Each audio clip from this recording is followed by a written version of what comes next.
Tarik.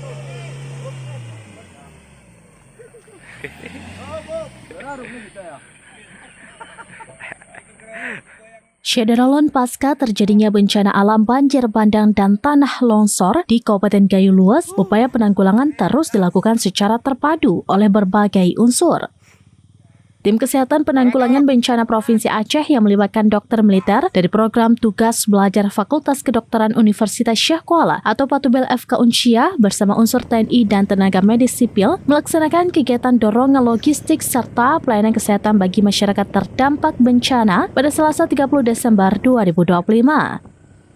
Kegiatan kemanusiaan tersebut difokuskan pada wilayah-wilayah yang terdampak cukup parah dan sulit dijangkau. Tim Kesehatan Gabungan melaksanakan dorongan logistik atau dorlog dan pelayanan kesehatan atau Yankes ke Desa Lesten, Kecamatan Pining, Kabupaten Gayo Luas guna memastikan kebutuhan dasar serta layanan medis masyarakat dapat terpenuhi. Selain itu, tim juga melaksanakan dorlog dan Yankes ke Desa Gumpang Lempoh, Kecamatan Putri Betong, Kabupaten Gayo Luas. Di lokasi ini, tenaga medis memberikan pemeriksaan kesehatan, pengobatan, serta edukasi kesehatan kepada warga yang terdampak bencana, khususnya kelompok rentan seperti anak-anak, lansia, dan ibu hamil. Tidak hanya di lapangan, tim kesehatan juga melaksanakan pelayanan kesehatan di Posko Induk Gabungan Satuan Tugas Bencana Kabupaten Gayo Luas sebagai pusat koordinasi pelayanan medis bagi para pengungsi dan masyarakat sekitar. Pelayanan yang diberikan meliputi pemeriksaan umum, pemberian obat-obatan, serta rujukan medis apabila diperlukan.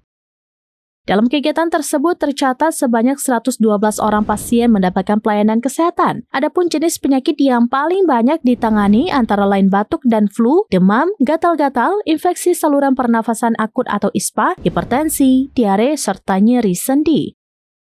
Penyakit-penyakit tersebut umumnya muncul akibat kondisi lingkungan yang kurang sehat serta perubahan cuaca pasca bencana. Kegiatan pelayanan kesehatan ini didukung oleh 31 personel tenaga kesehatan yang terdiri dari unsur militer dan sipil.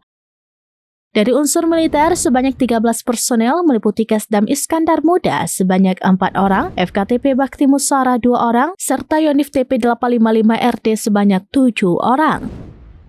Sementara dari unsur sipil sebanyak 18 personel terdiri dari Ikatan Dokter Indonesia atau IDI Gayo Luas 8 orang dan relawan Muhammadiyah sebanyak 10 orang. Sinergi antara TNI, tenaga medis sipil, serta relawan kemanusiaan ini menjadi wujud nyata kepedulian dan komitmen bersama dalam membantu masyarakat yang terdampak bencana. Kehadiran tim kesehatan diharapkan dapat meringankan beban masyarakat serta mencegah terjadinya peningkatan penyakit pasca bencana. Melalui kegiatan ini, tim Kesehatan Penanggulangan Bencana Provinsi Aceh berharap kondisi kesehatan masyarakat Gayo Luas dapat terus terpantau dan terjaga, serta proses pemulihan pasca bencana dapat berjalan dengan baik dan berkelanjutan. Download Tribun X sekarang. Menghadirkan lokal menjadi Indonesia.